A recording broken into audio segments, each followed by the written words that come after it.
So, my speech goal is to persuade my class audience to not get divorced when you're married. Um, I had an interview with two of my friends at home, Skylar Ralston and Martina Malik. They said their parents getting divorced affected them tremendously. Um, they both said it was so hard to go through the day just thinking about which house they were going to be at today, or did they leave this at their mom's house, did they leave this at their dad's house. But they both said their biggest fear was coming home and seeing them with someone else, filling the role of what their parent used to do for them, for their mom or dad. This is an important topic that I feel needs to be addressed because I see what it has done to my friends, and I would never want to see it done to anybody else.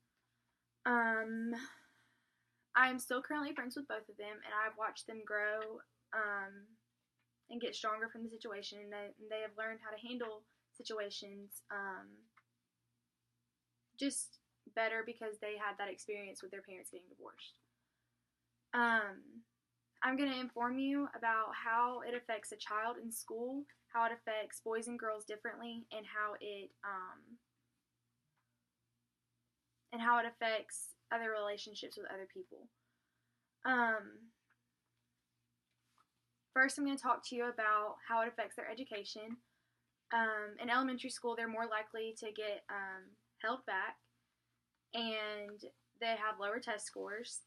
And children who experience divorce at a younger age are more likely to have lower education outcomes.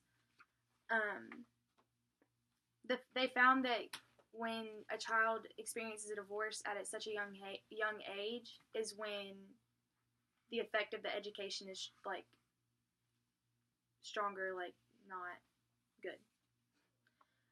Next, I'm going to be talking about how it affects boys and girls differently. It says boys like this, that like for boys it affects their anger, it affects aggression, and they want to get in fights to draw attention and like handle their problems. But for girls it causes depression, psychological problems that can go on for up to a year. Well, they found that for how it helps girls to handle it is they get close with their mom after the divorce is going on, and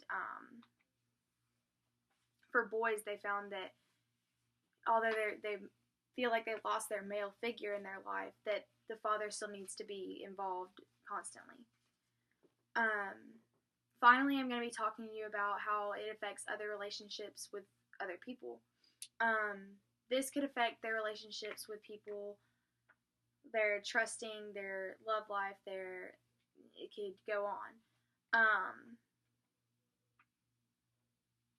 But they would also think like, I watched my parents get divorced, so why would it work out with anybody else? This also affects their relationships with their other family members because holidays, family traditions, they probably won't get to hang out with their friends as much anymore because they have to hang out with their dad when they can and their mom when they can. In conclusion, I can't stress enough how much it is to stay with your partner and stay, because y'all wanted to be with each other forever at one point, so there has to be a peacemaking to get back to that place and want to figure it out for not only for your kids but for yourself and for your marriage, because not only is it going to cause problems with you after your marriage is done, it's also going to cause problems with your children. And so I'm sure there's a way you can go and just figure it out.